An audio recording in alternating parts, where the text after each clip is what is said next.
Good morning, everyone. My name is Vivian Woods, and my mother, she's a Jitterbug elder of this country, and she's passed on, and she's not here, so I'm going to be here for her and the rest of the ancestors, elders. On behalf, I'm happy to meet you all, and on behalf of the Jitterbug people and myself, and I'd like to welcome our Queensland Premier Anna and visitors to the Jitterbug country. I ask that you pay respect to our past elders, present elders, and emerging. Thank you for everything. Welcome to your country.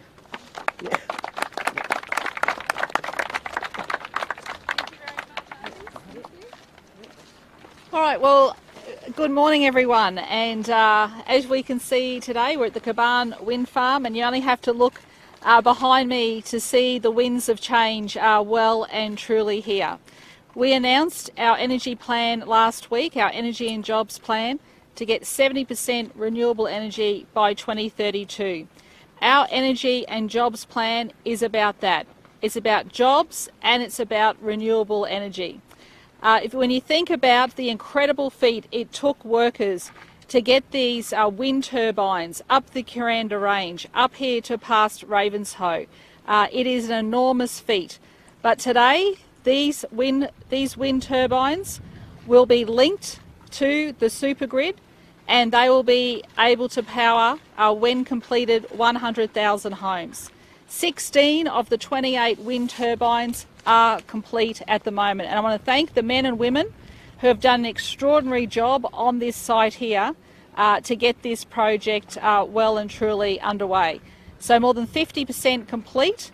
A few years ago, up the road, we opened the Mount Emerald Wind Farm, and when I stopped in Atherton for a cup of coffee on the way here, the locals said to me, they said, what are you doing up here today? We said, we're opening yet again another wind farm. They say, we know all about it up here because they are the epicentre of wind farms, and you have to be here to see it for yourselves. But this is truly a historic day as we continue to talk about our energy and jobs plan, where Queensland is not only leading the nation, but we are making our mark on the world.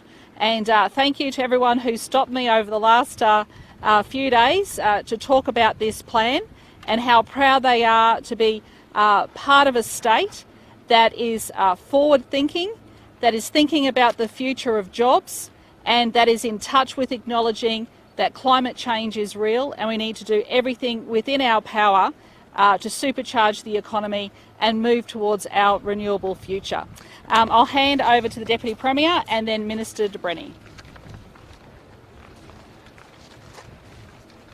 Thanks so much, Premier. It wasn't that long ago, it doesn't feel like that long ago, that Mick and I think Craig was there too, we were at Cairnsport to welcome in the first of these giant wind turbine blades, and it's incredible to see them installed now and delivering power to Queensland households. It underlines how our $62 billion energy and jobs plan rests on a very strong foundation of achievement. We have been building out our solar and our wind for the last 7 years, and the plan is only possible because of that progress that we've already made.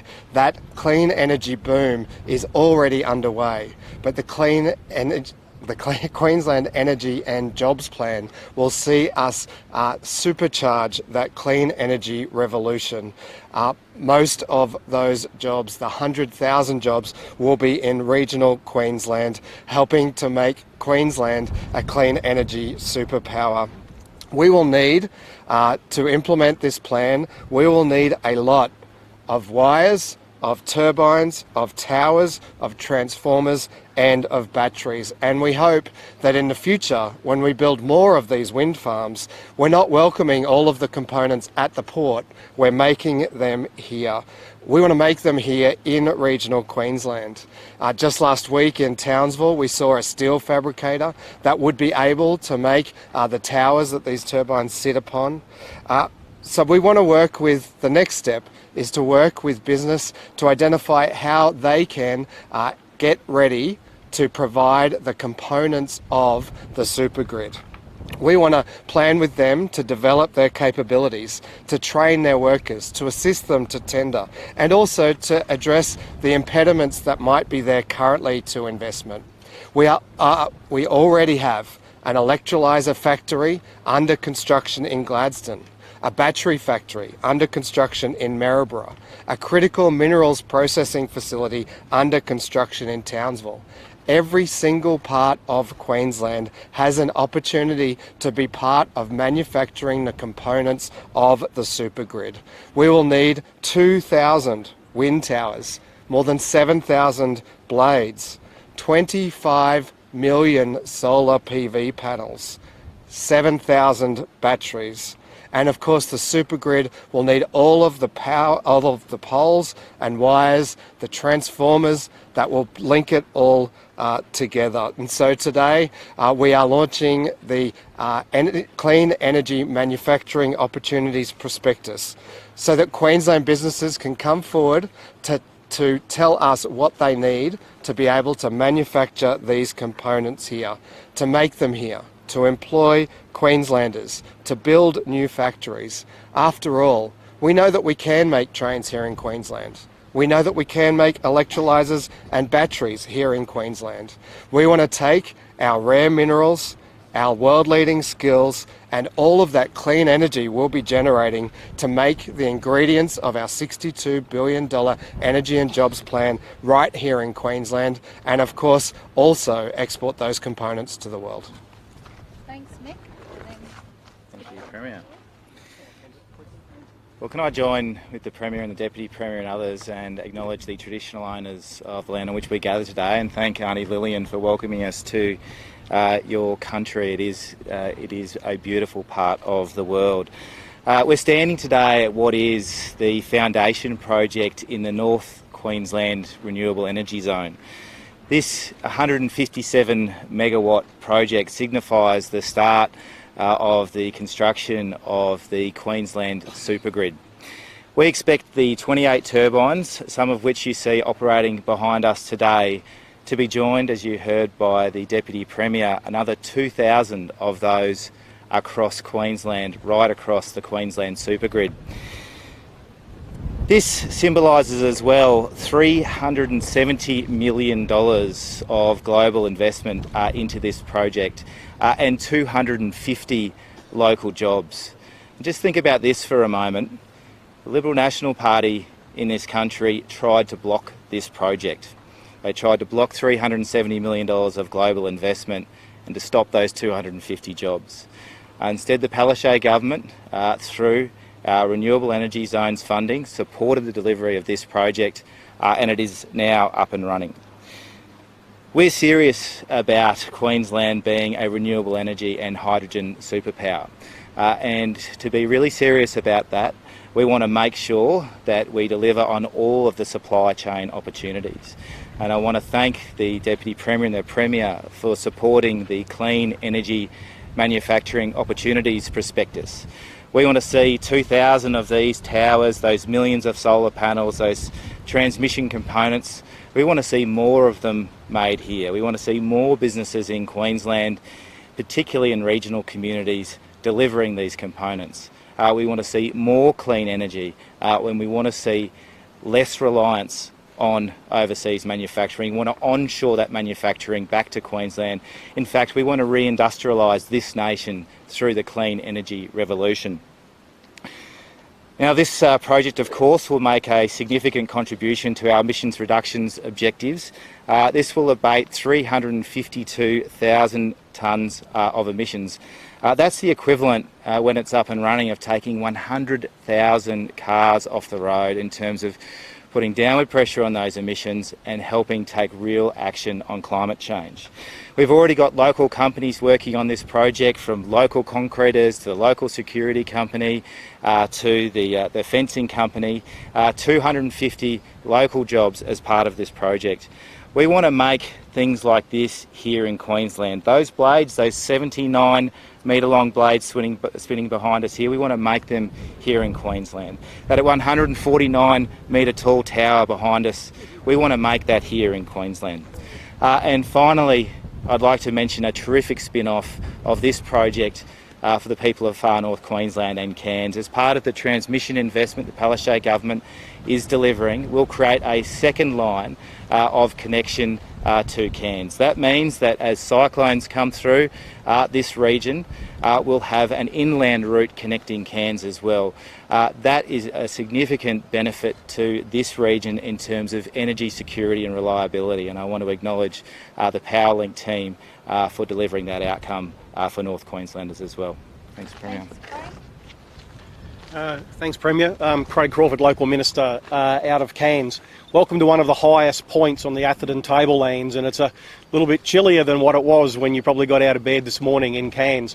But I want to acknowledge the people of the Atherton Tablelands and of far north Queensland for embracing renewable energy technology. Wind is not a new thing up here. There's been wind turbines at Ravenshoe now for a couple of decades, but what we're really seeing up here now is this big build-up of renewable energy, of wind, of solar and of hydro, and far north Queensland is definitely pulling its weight and contributing its load to that. So well done to the councils, traditional owners, all the people in all those little towns that facilitated companies like this and others to be able to do business up here. Good work, well done. Thanks, Premier. Thank you. Happy to take some questions on this project first. Premier, there are multiple wind farms proposed for this area, several of which border the World Heritage listed rainforest. One of those is Shulumban, which the state government has approved. How do you balance the clearing of thousands of hectares of land next to a World Heritage listed area with the push for renewable energy? I might get Mick to talk about the specifics of that one, but what we do know is that the world is transitioning and Queensland is transitioning. And we need more renewable energy, and as you can see up here in the far north is a great spot for renewable energy. We will do everything we can to protect vulnerable species, but in relation to that specific project I might see if Mick can comment on that. Thanks, Mick. Thanks, Premier. You're absolutely right. There will be many wind farms like this constructed across Queensland, and all of them must go through stringent environmental approvals. That particular project is quite close to the World Heritage Area, although it is outside of that, and it's still going through those federal environmental approvals. We know that projects like this see significant offsets delivered. Around 1 million trees have been planted as part of the Kaban Wind Farm offset program, and so there is a net gain in terms of the forestry outcomes from this for those important habitats. But we really need to make a decision as a civilisation to act on climate change and prevent horrific firestorms wiping out entire forests, wiping out entire ecosystems, or take action like this. And so we've got to carefully and methodically work through those environmental processes, offset where we can, and limit the impact where we can. But each and every one of them will go through stringent processes. Minister, just on that, what's like one pattern has previously said before, this should have been built in deserts in Annastacia, London. What's your response to that? Well, we do look for the best locations for these renewable energy projects across a multi-factor criterion. We look at the lowest impact on the environment. We look at the lowest cost, lowest impact on communities. So they're all taken into account, and we try and deliver the very best outcome across all of those factors. I want to assure everybody that there is significant consideration and great care taken in selecting these sites. Yeah. So we asked about land tax. There's been Sure. reports that you were using cabinet, you discussed with cabinet, we're using national cabinet as cover to actually drop this tax, but it was unpopular. What's your response to that? No, I spoke to some of my colleagues. I wanted to get to the bottom of the origins. It had been discussed at the previous, all the treasurers had discussions about that. I spoke to my colleagues about that, and I made a decision. So the Treasurer, you said that it came out of the discussions at the Treasurer meeting, and the Treasurer said it was your call. what actually happened? Oh, this is going back to before it was implemented, before it went through the budget. There was discussions with the treasurers across Australia. And Yeah. that was where, That's where I had to get to the bottom of you it. were asked if you were disappointed you couldn't get any support, and you said no, this was discussions that came out of the treasurers.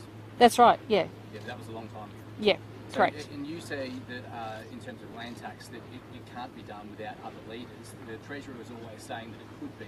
Who's correcting that? Look, can I just say, I've made the decision that land tax is not going to apply to interstate investors, and that decision has been made. The treasurer pushed very hard for this. Do you still have confidence in his judgment, given how hard he pushed for this? Yes, he's delivered a very good budget, and contrary to public opinion, everyone in the cabinet gets along well and has full and frank discussions. On Mackay Hospital, Yes. have you read the report? Have you read the full report? Not yet. It's going to cabinet tomorrow, so that will be circulated to ministers today. And what have you actually read of it? Well, I haven't seen the report. You haven't seen the findings? Well, I've seen the findings. It Read the is. findings? Yes, I have read the findings, and it is a very serious report, and the Minister will be briefing Cabinet as well as Cabinet reading that report. As you can appreciate, Cabinet needs to be made aware of that first, as you're also aware that the Minister has also issued a show cause to the Mackay Health and Hospital Board. Reading the findings, what were the most disturbing elements that stuck out to you? Tim, this is a very, very serious issue where the investigation has found that there has been trauma to women, that the necessary care was not provided, and it was systemic. The systemic issues, how can Queenslanders have confidence in your government to fix this? You've had successive health ministers haven't picked this up, the same ministers who also didn't pick up the deficiencies in the DNA lab. Why should Queenslanders trust your government to fix this, given there have been successive health ministers who have missed these systemic failures, as you put it, and the report puts it? Yeah, let me make it very clear. I have confidence in the Health Minister. She has taken quick and decisive action in relation to this. We want to ensure that this does not happen again, and there'll be more to say following Cabinet tomorrow. When you say quick and decisive action, what do you mean? Because she didn't even know there was a... She's issued a show cause straight away to the entire board. To the entire board. She wasn't even aware of the investigation when it was launched. Okay, I'm not going to discuss any further until Cabinet discusses it tomorrow. Susan McDonald has called on state and federal governments to coordinate a fresh approach to gas approvals and give industry more confidence to expand operations and support the Australian economy. What are your thoughts on this? Well, in Queensland, we actually do have the gas approvals. We have a healthy mix of gas in our energy mix, and it's been the reluctance of the southern states to actually release gas into their market to provide stability. Premier, on Mackay again, Yes. Will you extend the timeline for compensation? These issues will be discussed tomorrow at Cabinet. I'm not going to preempt Cabinet discussion, as you can appreciate. Did your office direct the Health Minister's office at all No. to delay the report? No. Do you feel like you owe an apology to these women, and also essentially the taxpayers will also be picking up the tab? I know that the Health Minister has apologised. I extend my heartfelt apologies to the women in Mackay as well. This is incredibly traumatic for them, and as I said to you, we are taking this very seriously, and Cabinet will be looking at that report tomorrow. Any other questions? Yeah, so we can't escape the fact that the biggest issue in Cairns right now is crime and youth crime. It's out of control in Cairns, and there's protests every day and new victims every day. Michael Healy the other day conceded that he needed to get better results. How is the government acting?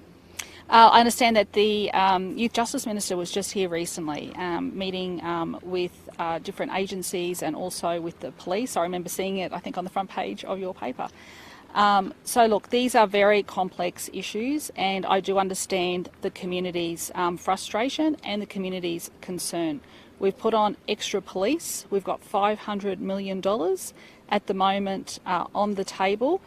We are looking at expanding youth justice detention. We're even considering a youth justice centre here in Cairns. On youth crime as well, we've seen Yes. deaths over the past months allegedly at the hands of young offenders. Your government passed laws in April last year regarding your bail and GPS contract is based on Bob Atkinson's report. Yep. Which still has been made There's a public. presumption against bail, yes. Yep, very tough laws. They're very tough, yes. The Bob Atkinson report, you can ask the Youth Justice Minister. Yep. Okay. Premier, just on that, with the Yep. Mackay Hospital, there are obviously deaths were not investigated. We've also seen there was a culture of no speaking up for safety. Cases entered into risk man also weren't investigated, but you have confidence, given all of these systemic failures, that your government can actually sort out these problems. Absolutely. Why can Queenslanders have confidence in that? They can have confidence in me. Our government got Queenslanders through COVID, and I'll get the people of Mackay through this. They have my word. So even though there's two health ministers have missed this, you still have confidence in it? Yes, I do. Sure. Can I ask a quick question on the SuperGrid again? Yes. So when we go to jobs for FAQ in relation to the SuperGrid manufacturing, do we know how many over how long? There's going to be thousands of jobs. So most of the 100,000 jobs that we're going to be seeing across Queensland, the majority are in regional Queensland. This is a great story for regional Queensland. There is going to be a jobs boom and a jobs bonanza. And as the Deputy Premier and the Energy Minister announced today, we are looking at that prospectus of getting more manufacturing happening here for those wind turbines, for the batteries. You may have read reports today in, I think it was the Fin Review and the Australian, I think the Courier as well, talking about our export boom as well when it comes to certain critical minerals that are needed to manufacture batteries. They are in North Queensland. So we need to harness those critical energies, and we need to be manufacturing domestically here in Queensland. So there's going to be a jobs boom, and far North Queensland has a lot to gain from it. I guess how do people get involved? Sorry? How do they get involved? Yeah, okay, so there's a prospectus out at the moment, and they can contact the relevant departments. We can give you the contact numbers there, and we want to see more manufacturing, and of course we want to see some more of these turbines actually manufactured right here in Queensland. There's reports this morning that the Coomera connector could cost more than the $5.4 billion Cross River Rail. When will the government be releasing more information about the route cost and potential land resumptions for the second stage of the Coomera connector? Yeah, I think, okay, so Minister Bailey updates the Infrastructure Cabinet Subcommittee quite regularly in relation to that. You can ask him directly. I don't have that information on me. I'm here talking about a wind farm that we're opening today as part of our renewable energy in Queensland 70% by 2032, and as part of our energy and jobs plan. But we can get back to you on that one. Are you worried about the cost blowouts there potentially? As we know that there are potential increases in costs in a whole range of factors. People building a home at the moment, there's increase in costs. People doing extensions to their houses have seen increases in costs. We are part of the world economy, and we are seeing that across the board. And it's not just Queensland, you'll find it happening in New South Wales and Victoria and the other parts of Australia as well. Premier, the federal government has announced plans to lock away 50 million hectares of land for conservation by 2030. How does that fit in with land clearing for these projects? It's a pretty good example here today of land clearing. Yeah, and also you would have heard Mick de Brenny saying that there are going to be trees that are actually planted as compensation for that. And we have to build these wind farms. I mean, we are building these wind farms. They are needed. We are transitioning away from coal-fired power stations. We need to build these wind farms. So we're looking for the best spots. We're going to be building those 2 hydro dams as well, one in Western Mackay, one in west of Gympie as well. So the approvals have to go through state and federal processes, and there are laws there that need to be followed and adhered to. Premier, the task force to implement the coal rate report was Yes. meant to report back to Cabinet about legislative reforms in September. Yes. It's now October. Have they reported back, or what's the delay there? There's no delay, and I'll be updating Parliament next week. So they have reported back. Sorry, they've reported back to me. Yes, I've had a meeting with them. Any insights on that? Not before I discuss it in Parliament. The other thing is that the government's had this report into Mackay Hospital since September 8. How is it, given it's so serious, how is it that you haven't read it? It's going to Cabinet tomorrow. So it was handed to the Minister. The Minister contacted me last week. She told me how serious it was. She wanted to go up there personally in Mackay and talk to the advocacy groups. I know she met with some of the women as well. And she asked if it could go on the Cabinet agenda. It is going to be considered by Cabinet tomorrow. baby's deaths here. Like, it's about as serious as it can get. Yes, I agree. I agree. I agree. You weren't compelled to read it earlier? Cabinet will be reading it tomorrow. Okay? For tomorrow's Cabinet meeting. Okay? Thank you. Thanks, everyone. Just head over this way for a photo, if you wouldn't mind. Thank you. If I can give this to